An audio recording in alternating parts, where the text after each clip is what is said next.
रणभूमि में आज हम बात करेंगे किस तरह त्यांजिन में कूटनीति की रणभूमि में भारत को एक बड़ी विजय मिली है, वो भी अंतर्राष्ट्रीय स्तर पर।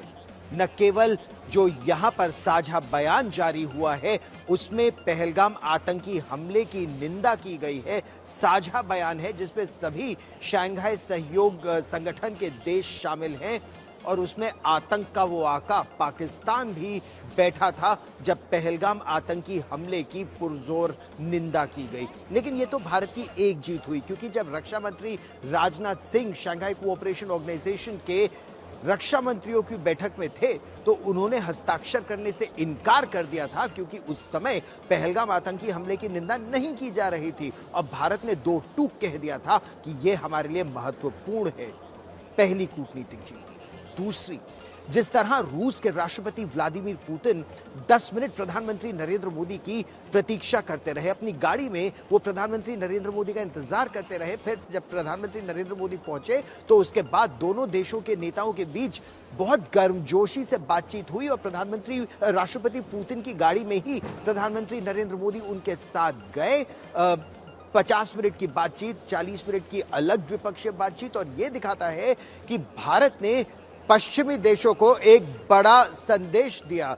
संदेश यह दिया है कि रूस और भारत की मित्रता, जिसे अंग्रेजी में टाइम टेस्टेड पार्टनरशिप और रिलेशनशिप कहते हैं, यानी कठिन समय में रूस भारत के साथ था, तो अगर रूस के ऊपर कठिन समय है तो भारत रूस का साथ नहीं छोड़ेगा। रूस के राष्ट्रपति व्लादिमीर पुतिन भारत आएंगे दिसंबर के महीने में, विस्तार से उसके बारे में चर्चा करेंगे। लेकिन इससे पहले प्रधानमंत्री नरेंद्र मोदी ने अपने संबोधन में पहलगाम आतंकी हमले और क्रॉस बॉर्डर टेररिज्म, पाकिस्तान का नाम लिए बिना पाकिस्तान प्रायोजित आतंकवाद को किस तरह से अंतर्राष्ट्रीय स्तर पर बेनकाब किया। सुनिए प्रधानमंत्री ने क्या कहा। 1 декабря исполняется 15 лет со дня принятия совместного заявления, в котором отмечен выход наших отношений на уровень особого привилегированного стратегического партнерства. Можно уверенно констатировать, что многоплановые российско-индийские связи активно развиваются на этих принципах.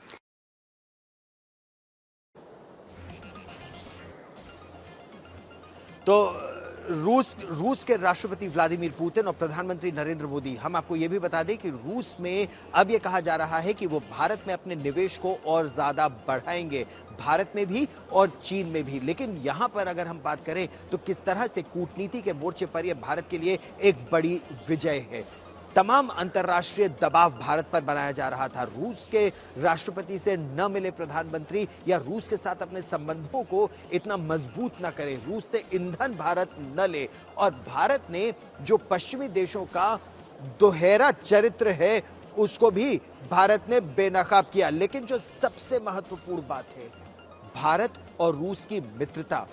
आप ये सोचिए, ऑपरेशन सिंदूर के दौरान जिस मिसाइल का इस्तेमाल हुआ, BrahMos supersonic cruise missile, Bharat और रूस ने मिलकर बनाई है। S-400 मिसाइल डिफेंस सिस्टम, वो जो एयर डिफेंस मिसाइल है जिसने एक ऑफेंसिव रोल में 325 किलोमीटर दूर हवा में उड़ रहे पाकिस्तान के एक टोही विमान को, एवैक्स को गिरा दिया। यह दिखाता है कि भारत और रूस की मित्रता कितनी मजबूत है। देखिए हमारी ये रिपोर्ट।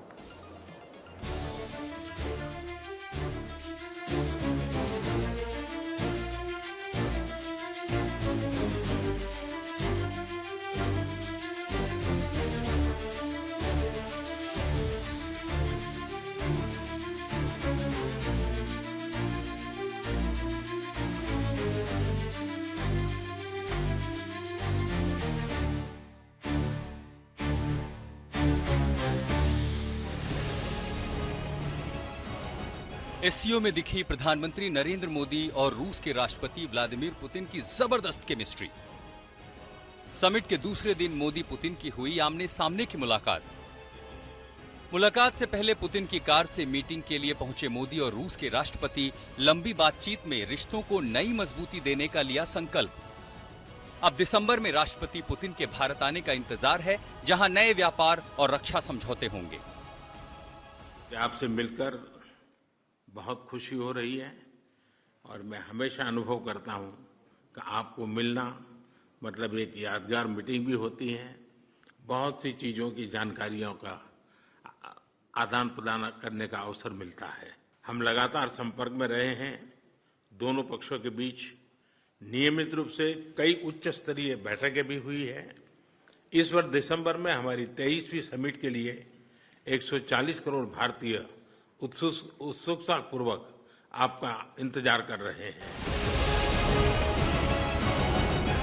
ट्रंप ने जिस दोस्ती में टैरिफ से दरार डालने की कोशिश की वो और मजबूत हो गई। वैसे भी भारत रूस की दोस्ती की बुनियाद सोवियत युग में ही रख दी गई थी। दूसरी तरफ अमेरिकी राष्ट्रपति डोनाल्ड ट्रंप भारत अमेरिका के बीच बहाल भरोसे को टैरिफ की चोट से तोड़ चुके हैं। यही नहीं, अब चीन के साथ रूस और भारत भी अमेरिका की दादागिरी के खिलाफ कूटनीतिक कदम बढ़ा चुके हैं। तियानजिन में जब मोदी, पुतिन और जिनपिंग मिले तो रूसी राजनयिकों ने इसे एक नए वर्ल्ड ऑर्डर के निर्माण की शुरुआत बता दिया। पहली बार चीन, भारत और रूस के नेता इतने अच्छे माहौल में मिले, हंसी मजाक के बीच ठहाके भी लगे। ऐसी मुलाकात और इसके बीच मोदी पुतिन की गलबहियां ट्रंप को नागवार गुजरेंगी।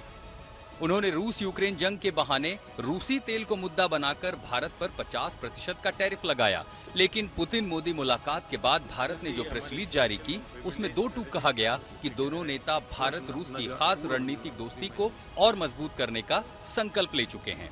यही नहीं, रूस यूक्रेन जंग को लेकर प्रधानमंत्री मोदी ने युद्ध बंद करने और एक स्थायी शांति समझौते की बात दो टूक कह दी। यूक्रेन में चल रहे संघर्ष के विषय में हम लगातार चर्चा करते रहे हैं। हाल में किए गए शांति के सभी प्रयासों का हम स्वागत करते हैं।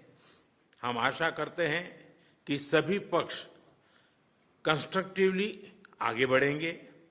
संघर्ष को जल्द से जल्द खत्म करने और स्थायी शांति स्थापित करने का रास्ता खोजना होगा। यह पूरी मानवता की पुकार है। वहीं राष्ट्रपति पुतिन ने एससीओ के भीतर पेमेंट और सेटलमेंट के अपने ही ढांचे की वकालत कर डॉलर वाली अर्थव्यवस्था को फिर से चुनौती दे दी है। वैसे भी एससीओ के देश ज्यादातर आपसी व्यापार अपनी ही मुद्राओं में कर रहे हैं। चीन की अध्यक्षता में तियानजिन के एससीओ सम्मेलन ने डोनाल्ड ट्रंप के अमेरिका को मंथन का मौका दिया है कि वो अपना रुख नरम करते हैं या दादागिरी का टकराव को बढ़ाना चाहते हैं।